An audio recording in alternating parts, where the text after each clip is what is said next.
Hey everybody, Weem here. Welcome to Scrap Mechanic. I have been thinking about this for the last few days, this moment here of making some more videos, since doing the first video and asking you if you guys wanted to see more. Really looks like you guys did, and I've been definitely wanting to get back in here and get something going. But what do I do? That was the question. Now, I debated this for a while. I was actually driving home today and thought, you know, okay, I could do this, I could do that, maybe I make this, maybe I make that. A lot of people make a vehicle, for example, they make this, you know, they make a video specific to one particular creation they've made. But what I think I want to do is, I just want to play the game. I want to make a base, I want to make some vehicles, experiment and everything, but I'm just going to kind of take it as it comes. And I had tried to think about some kind of plan, but I thought, you know what, forget all the plans, just get in there, play the game, just see what happens. So here we are, we've got wide open space. This is great, right? When you're in a sandbox game, a wide open flat area, and all the materials you can possibly use. Now I did go ahead and make a vehicle really quick. In the previous video I had a vehicle, and I showed kind of how that was put together and everything, so I went ahead and did that already. So I got this guy. He's pretty cool, he's pretty straightforward. I've got these arms out here extending out the front, and the entire arms will turn in order to steer the vehicle. One engine for each side for no particular reason. I don't really need the two, but that's how I did it. If we jump in here, then you can see the way the arms turn. Now, I can't seem to flip this thing for the life of me, but that's probably a good thing. You can see it handles pretty well, but it does get a little out of control. If I'm going over a lot of bumps, I can't maintain my direction very well. Like, I've sometimes spun fully around, but I think this will work pretty good for now. We just need something to get us around the area quickly, and of course we'll make more anyway. But I think that's a good starter. So what I want to do is, I do want to make a base. I kind of want to have a base of operations. I'm thinking that's where we're going to start. I've got wood, I've got all kinds of material here. If I mouse over it, you can see it on the right what it looks like. So we've got metal block. And what I'm thinking I'm going to do is start with the metal block as like a trim on the ground, and then use wood inside of that. So that's going to be the first order of business. So I bring this out here. I'm going to try and decide where this building will be, what shape it will be in. I think it's just going to be kind of a square or rectangle. Now I'm going to look over here, and you can see there's a road going up this hill, and then it drops down the other side, and then this one goes down the hill that way. So kind of think of this as almost a driveway. Then this would be like the front entrance right here. Now it's not perfectly lined up. You can see that this is kind of the line we're on, but I think I'll just make the building somewhere along here. So let's see. If I drag this guy out, let's go ahead and hit E, change the direction of that. I think it's something like that. I'm just going to do one layer here really quick and think about this. Now I want to make automated stuff, right? We want to make rotating doors and things like that. So one of the things I need to consider is, do I want the floor itself to move at all? Because if that's the case, I might want to build this on a lift, I think, and then let it drop down, because then I can actually lift it off the ground and do things like that. But I don't know, you might actually be able to put a hinge on this and make it rotate off the ground anyway. I'm not sure if there's a difference here in how that works, but anyway, what I think I'll do is I'll walk around this, the edge of where I think the building will be, something along you know, these lines here, do the trim around, and then get a floor in. Okay, we've got the wall in on this end and the opposite end. I think that's looking pretty good. I'm going to leave it at that for now. I've done a little bit here on the front and filled it to the back. But I want to leave the rest because I'm not really sure what I'm going to do window-wise. Now I've got a metal window here. I thought that might be nice because you can actually kind of get some light through it, as you can see there. But then I thought, well, I kind of want to automate something where we rotate something, you know, we open everything up. And I may even actually put these on hinges and allow them to kind of open, the bearings rather, and allow them to open, kind of rotate, spin open or something. But anyway, we'll get to that later. I also have a step over here is kind of marking where this staircase will be because of symmetry, right? I've got this side and I want them both to match. So they were measured out from the wall behind them, and as you can see, this is kind of what I'm thinking. We'll go up here, there'll be a platform. I like the idea of extending this platform all the way to the back, and actually along the back wall too, except that it might go up some stairs and be up at a higher elevation back there, so that we can maybe put another door back here and drive through the back side. I don't know, something like that. That could be cool. But what I want to do now is I want to get a door in here. I want to get this thing automated. I want to switch, and I want the doors to open up. So let's go ahead and get started on that. I actually have a bearing set right now. Let's go ahead and place these down.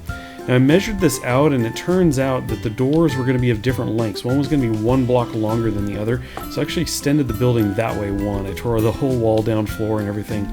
Moved it over so that we had some space.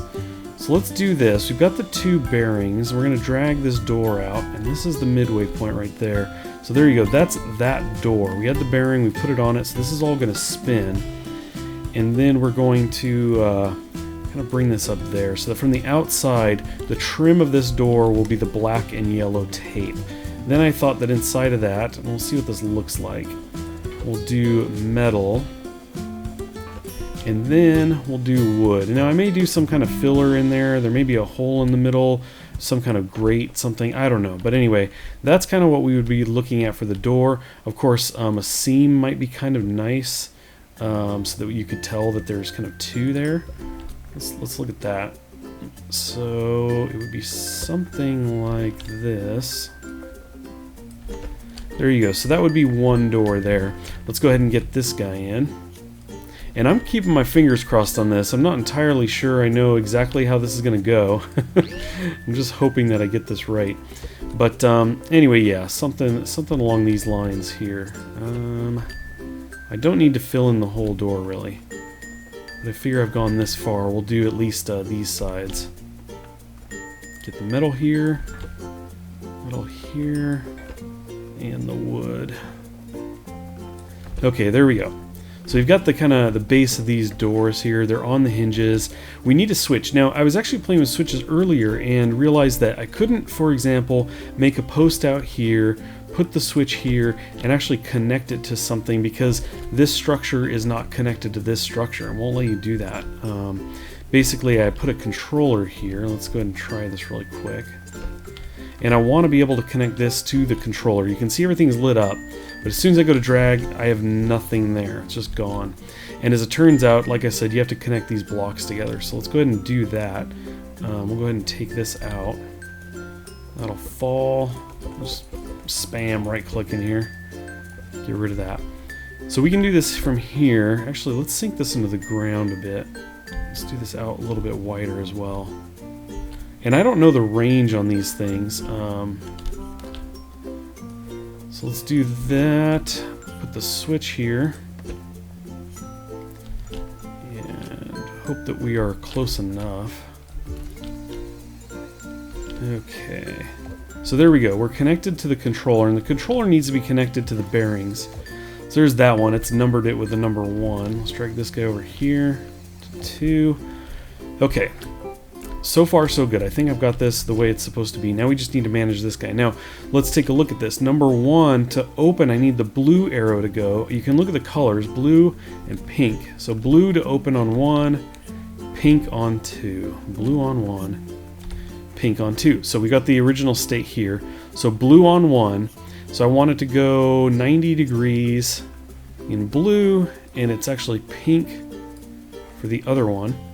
And then these are, I believe these are every second. So we're going to go ahead and let it stay open as long as it can, and then kind of reverse that. 90 and blue is the opposite for 2. Okay, fingers crossed. Let's go ahead and hit this and see what happens. There we go. Awesome. And then after however many seconds, 8 or 7 or 6 seconds, something like that, it should close. There we go. Nice. So we could come up, hit this, and go right in. So that's the very basic form of door. Part of me wants to maybe split the door in half and do another hinge there, so they're kind of these folding doors that open, but I think for now we might keep it really simple. I'll probably go up, cap the doors, and then do the walls up high enough to kind of wrap those around, and then at any point down the road we can take the door out and do something else, but I think that will work pretty good. Now what I don't know is what you do to exit. I'm not really sure there. Let's just go ahead and put a switch on the ground because we just want to test. I don't know if I can just connect this. I think that's probably what I do is, can we just connect this to the controller? I don't know if you can actually connect something. No, it won't do that. So we probably have to have another controller, one for the inside. And we probably just have to do the reverse in this case. Same thing we just did. Oh, we can't connect to those hinges. Interesting. Well, I could probably put hinges on the top then and control it that way. But anyway, we've got the start there. I'm going to go ahead and take these out since those were just experiments. We have the door there with no real way of getting out just yet, but we can hop over the wall in the meantime. So I think I solved the problem. I don't know if this is actually the correct way to be doing it or not. It's probably just my like hacky way of resolving the issue, but you can see I've got the arm out here with the switch. I'm gonna actually show you this in action and then I'll show you how I did it. So anyway, we walk up here and hit this. Now check this out. Cool. Yeah. So then we can come in here. And we can see that I messed the door up, it's running into that guy, but there you go, and the door closes, and we have the arm in here. So basically I just rotate the arm inside so I have the switch again. I can actually hit this, and it does the reverse of everything. So it opens the doors, then opens the hatch, then flips the arm out there that's got the switch on it. Again, there's probably a better way to do that. There's probably some way you can hook up a switch inside, to another controller. I was trying with the button. I saw somebody ask to have a button that can trigger another button or switch, and the developer said they were working on that, or they wanted that too. So I think it's probably related to this, but anyway, this works for now. It's actually kind of cool, and I'll probably tweak it a bit. Like I'll probably have this big arm bend in the middle so it doesn't have to go up so high in the air. It can kind of fold when it goes through. But anyway, you can see now, now we're locked out. If you don't get in the door, you're out of luck, I guess. I should probably put in a side door here somewhere. Well, I think that'll just about wrap it up for us here. I'm very happy with the door. Like I said, there could be a better way to do that, but I think that's going to work for now. But yeah, I've got a lot of ideas here. I was actually running around finishing up some wall stuff and had a couple ideas about the windows. So I think I might get into that next time because I've got something in my head and I really feel like working on that. But anyway, I do want to thank you guys for stopping in and watching. I appreciate it. If you enjoyed it, please do leave a like and a comment. Let me know. It'll really help me decide how many more of these I should be bringing to you guys, because I do intend on playing quite a bit of this. I may even be playing with some others as well. So anyway, like I said, thanks for watching, and I will catch you guys next time.